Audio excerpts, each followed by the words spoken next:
À la une du 19h ce soir, un gros plan sur l'association Tintois, une association qui se bat depuis des années pour la promotion des langues nationales. Alphabétisation ou médias, tous les moyens sont bons pour impulser le développement à la base à partir des langues nationales. C'est le seul titre de cette édition. Bonsoir à tous et merci de nous suivre. Hier 21 février, le monde entier a commémoré la journée internationale de la langue maternelle, des langues qui sont le point de départ d'un développement harmonieux à la base pour peu que l'on leur accorde la place qui est la leur. À Fadangourma, l'association Tintois a fait de la promotion de la langue gourmandchema son cheval de bataille, que ce soit à travers des centres de formation professionnelle, des écoles classiques ou encore les médias. L'association ne lésine pas sur les moyens pour atteindre ses objectifs. Une de nos équipes s'est intéressé aux efforts de cette association. Le reportage de Presli Kemtouré et Mahamadi Awedraougou. La promotion de la langue gourmandché est en marche à l'Est.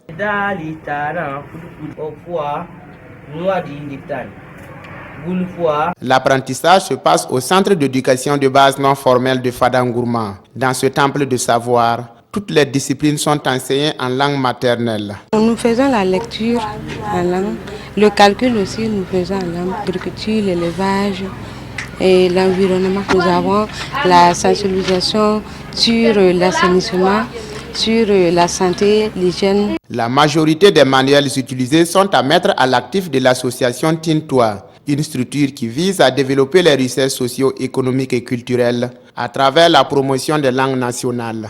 Tintois, par définition, veut dire développons-nous nous-mêmes. Pour réussir les activités, il faut passer donc par le savoir. D'abord l'alphabétisation et il y a aussi l'accompagnement des groupements à travers nos langues maternelles.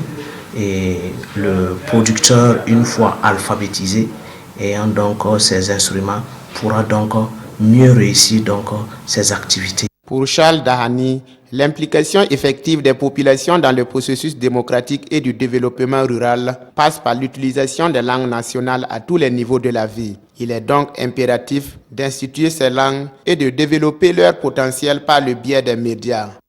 Les langues maternelles sont à renforcer. Et voilà pourquoi des curricula sont toujours en écriture et d'autres activités de promotion et se font même avec l'accompagnement des artisans. Il y a aussi les 3 radios qui sont créées, mais avant les radios, il y a le journal Labali. Nous utilisons plus de 80% des langues nationales, gourmandchema, moré, fulfulde. Tous les jours, il y a un journal parlé en langue qui traduit un peu le journal de la RTB et en plus des informations de la commune. Il y a également le genre et développement que nous faisons en gourmandchema. La journée internationale de la langue maternelle a été notifiée par l'UNESCO le 21 février 2000 pour permettre aux langues nationales de contribuer efficacement à la lutte contre l'analphabétisme qui sape souvent les efforts du développement. Des chercheurs de 8 pays de la sous-région ouest-africaine étaient en conclave à Bobo-Dioulasso. Au menu des échanges, les défis énergétiques de la région. Les écomatériaux, une alternative pour faire face aux défis énergétiques. C'est le thème de l'atelier sous-régional 3e du genre. L'initiative est de la Société ouest-africaine de chimie. Le point des échanges avec Lamine Karantao, Siriki Milogo et Amadou Lougué. C'est parti pour le 3e atelier régional sur les matériaux locaux de la Société ouest-africaine de chimie, SOACHIM. Venus d'horizons divers, les participants réfléchissent sur le thème « Les écomatériaux, une alternative pour faire face aux défis énergétiques dans la sous-région ». Pendant ces 3 jours, ce réseau va travailler sur tout ce qui est matériaux locaux, aussi bien les fibres, les argiles locales, comment les valoriser pour lever les principales contraintes de développement au niveau de l'Afrique. Parce que nous savons que nous avons beaucoup de problèmes liés à l'énergie. La manière dont les bâtiments sont construits, ce n'est pas éco-énergétique. Face aux effets néfastes des changements climatiques, l'intégration des synergies d'action est primordiale. De ces rencontres scientifiques devraient jaillir des idées novatrices pour atténuer les effets des changements climatiques. Il faudra qu'ils mutualisent les moyens et qu'ils puissent établir des partenariats avec les secteurs de production, les industries, pour améliorer la qualité de ces produits élaborés là. De penser à un master sous-régional pour la formation des cadres de haut niveau dans la science des matériaux.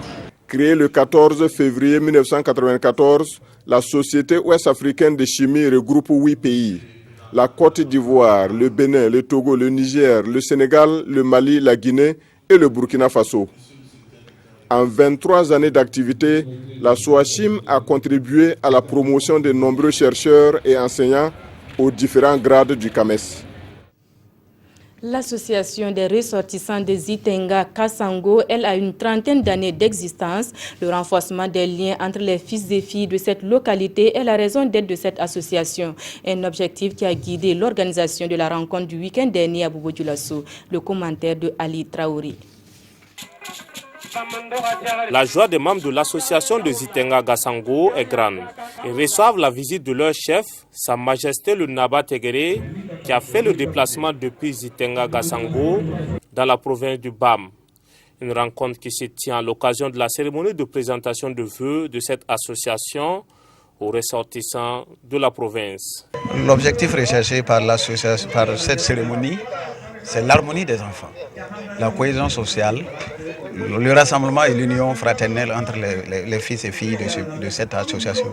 Vraiment, c'est vrai que depuis un certain temps, on a préparé cette fête, mais on ne croyait pas que ça allait être vraiment, ça allait prendre de l'ampleur comme ça, parce que notre chef qui se déplace pour venir voir cette association, c'est vraiment un grand moment de satisfaction pour moi. Cette cérémonie deuxième du genre se veut un cadre pour renforcer les liens entre les fils et filles ressortissants de Zitenga Kasango installés dans le Oué. Une cérémonie au cours de laquelle la parenté à plaisanterie était de la partie. Si mes ressortissants sont parfaitement intégrés à Bobo et évoluent normalement, participent au développement de la commune de Bobo, de la région de Bobo et également au niveau de leur commune d'origine, je suis particulièrement très ravi, très enchanté d'être là ce soir pour participer à cette fête, participer à cette communion des cœurs et les encourager à poursuivre et à continuer pour le développement social. L'association des ressortissants de Zitenga Kasango, initiatrice de cette activité, existe depuis plus de 30 ans à Bobo Dioulasso. Elle œuvre pour le bien-être de ses membres. À Waïguia, le devoir de redevabilité a guidé les pas du député Wenyele Sawadogo qui était face aux militants CDP de la région du Nord. Le rapport de l'enquête parlementaire sur le foncier urbain figurait en bonne place dans le menu des échanges. Irénée Kabouré et Tounaba Chantal Sawadogo pour des précisions. Face aux militants et sympathisants du Yatenga, le député Wenyele Sawadogo du CDP a accompli son devoir de redevabilité. Rendre compte à la base est selon lui légitime. Ainsi, il a profité de l'occasion pour donner son appréciation du rapport foncier émis par la commission enquête parlementaire. Dans l'ensemble du travail, c'est vrai qu'il y a eu des fautes de part et d'autre, mais au bilan, à l'enquête parlementaire, on sent qu'il y a une cible visée, c'est les militants CDP. Même ceux qui étaient dans le CDP qui ont rejoint de l'autre côté, dans l'enquête parlementaire, vous n'avez pas entendu leur nom.